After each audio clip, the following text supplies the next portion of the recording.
J'ai bien reçu le courrier à moi adressé par Monsieur le Président de l'Université de Bouaké, Université Alassane Ouattara, agissant au nom du ministre de l'Enseignement supérieur qu'il a nommé. Je voudrais remercier le président de l'université et donc l'État des Côtes d'Ivoire et puis préciser ceci. D'abord, je n'ai pas un contrat avec un gouvernement ni avec un chef d'État. Je suis un fonctionnaire de l'État des Côtes d'Ivoire. J'ai été formé dans l'université de Bouaké, mon institution, depuis 1992. J'y ai fait mes classes d'étudiants et j'y enseigne officiellement recruté le 3 janvier 2005.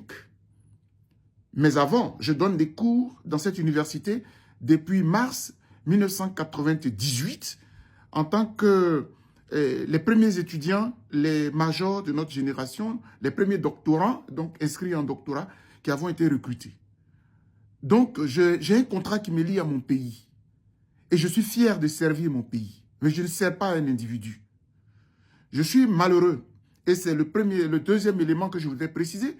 Malheureux que notre institution, l'université, qui savait être le temple du savoir, est mêlée à des questions politiques. Car, à la vérité, ce qui me fait me retrouver aux États-Unis aujourd'hui, en tant que, certainement, réfugié, c'est parce que j'ai exprimé une liberté de pensée, une liberté d'opinion, une liberté d'expression, qui sont des droits fondamentaux de l'être humain. De quoi s'agit-il?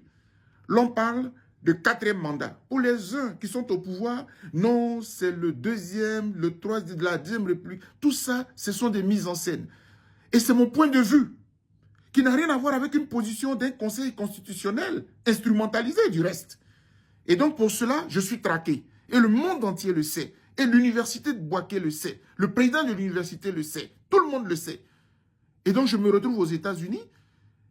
D'ailleurs, dès que j'ai décollé d'Abidjan, à la mi-juin 2025, pour me retrouver aux États-Unis et que j'ai pondu une déclaration pour dire que Dieu merci, je suis sauf et que je suis aux États-Unis, le procureur de la République, parce que déjà on me poursuit, parce que je n'étais pas d'accord avec le 3e mandat, donc je suis inculpé.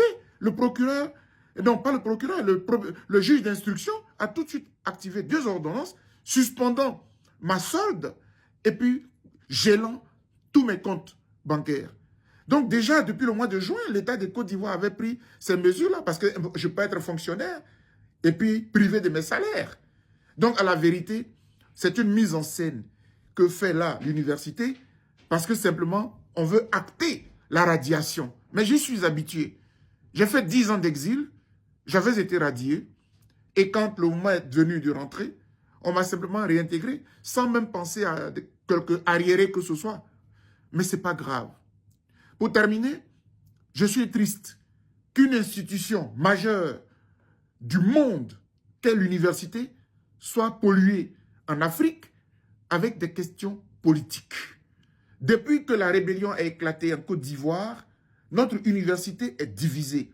Parce qu'il s'en est trouvé des intellectuels qui soutiennent la rébellion, qui profitent de la rébellion jusqu'à aujourd'hui.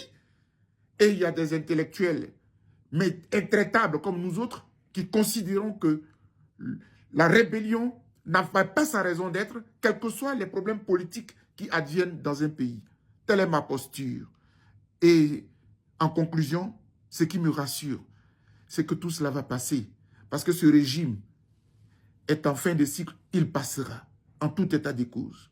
Je suis un universitaire, j'ai été formé par mon pays, je suis prêt à servir mon pays, jusqu'à ce que j'aille à la retraite. Et même au-delà, je suis un enseignant. Et puis en plus, je suis un militant des droits de l'homme. Les droits de l'homme n'ont pas de limite. Ce sera mon combat pour toute la vie. Et j'ai dit que Dieu bénisse mon pays, la Côte d'Ivoire, et que Dieu bénisse tous les Ivoiriens à nous retrouver très bientôt.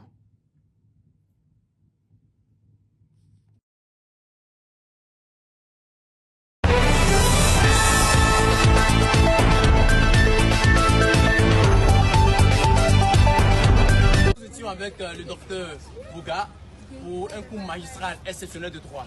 Alors, à la fin du cours, L'honneur nous échoit de lui poser quelques questions, aussi les élections qui approchent. Quels conseils peut-il donner aux étudiants, mais à la jeunesse estudiantine, également à toute la jeunesse de Côte d'Ivoire, à l'approche des élections présidentielles de d'octobre 2025? Docteur. D'abord, je voudrais saluer toute la jeunesse de mon pays et particulièrement celle de Bouaké, la jeunesse estudiantine, de façon spécifique.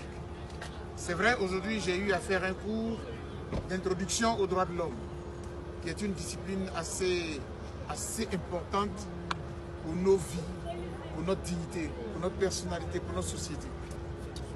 Nous allons à une élection présidentielle. Jeunes gens, quand on parle d'élection présidentielle, cela veut dire que nous avons des droits. Nous avons des droits innés qui nous caractérisent en tant que citoyens dans le monde. Et c'est nous qui avons le pouvoir, au nom de la démocratie, de décider de nos dirigeants. Ce qui voudrait dire quoi? Ce qui voudrait dire que ce n'est pas le dirigeant qui nous fait, mais c'est nous qui faisons le dirigeant. Avec l'histoire de notre nation, l'histoire récente de notre pays, aucun jeune de la Côte d'Ivoire sur les 322 000 km² ne devrait accepter de sacrifier sa vie pour un leader politique, même s'il l'aime passionnément. Mais le pays reste, les hommes passent. Le droit que nous avons en tant que citoyens de décider de nos dirigeants devrait nous amener à être sereins et responsables. Donc la première consigne, c'est de ne jamais aller au-delà de notre droit pour attenter à la vie d'un autre citoyen. Par exemple, on peut aimer un leader, mais on ne peut pas l'aimer plus que le pays. Parce que c'est le pays qui nous permet d'exister et d'être. Et d'ailleurs, la démocratie nous dit clairement que c'est nous qui avons le pouvoir. Et les hommes politiques doivent venir à nous pour bénéficier de notre onction, pour qu'ils soient légitimes demain. Donc, jeunes de Côte d'Ivoire, si nous voulons briguer la magistrature suprême, c'est parce que nous pensons à votre avenir. Donc, vous n'allez pas déjà mourir avant que nous on accède au pouvoir. Vous voyez que tout ce que je suis en train de dire se résume dans le droit à la vie que vous devez protéger au-delà de tout. Maintenant, puisque vous êtes jeune et que vous regardez notre pays tel qu'il évolue, regardez au-delà des hommes politiques qui vous proposent le meilleur pour votre avenir. Ces temps-ci, je reviens de 10 années d'exil. Je suis ahuri de voir que la jeunesse se meurt dans la mer parce qu'elle fuit notre pays. Elle fuit quoi? Elle fuit la misère. Elle fuit un monde sans avenir. Regardez dans les programmes des gens qui vous proposent le meilleur. Et je vous assure que c'est au-delà des partis politiques. Je pense à votre avenir. Pensez vous-même à votre avenir. Si vous voulez courir après les hommes politiques, parce qu'on va vous donner peut-être un 50 000 ou un 100 000 de façon circonstancielle, mais vous êtes perdu. Aujourd'hui, pour vous qui êtes universitaire, vous êtes la crème de la crème. Ouais, il y a des gens qui ont de l'argent parce qu'ils sont chauffeurs de bocage, chauffeurs de ou ils ont un petit job. Mais avec vos études, vous devenez la crème de la crème. Pensez à votre avenir. Quand les hommes d'aujourd'hui passeront, la Côte d'Ivoire de demain sera à vous. Et je dis. Merci.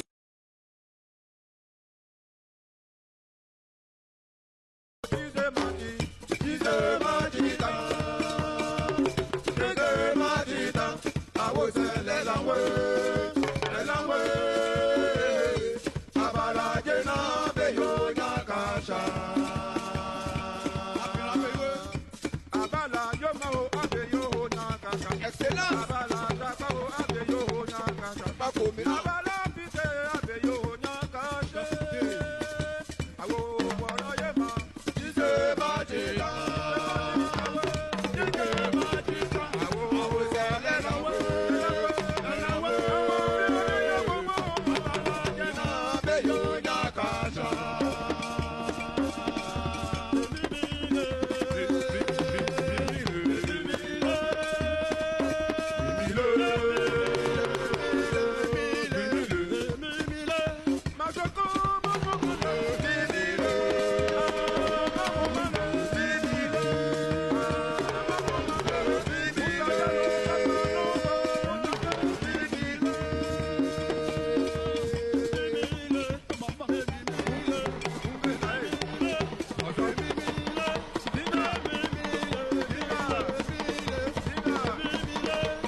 Travioma.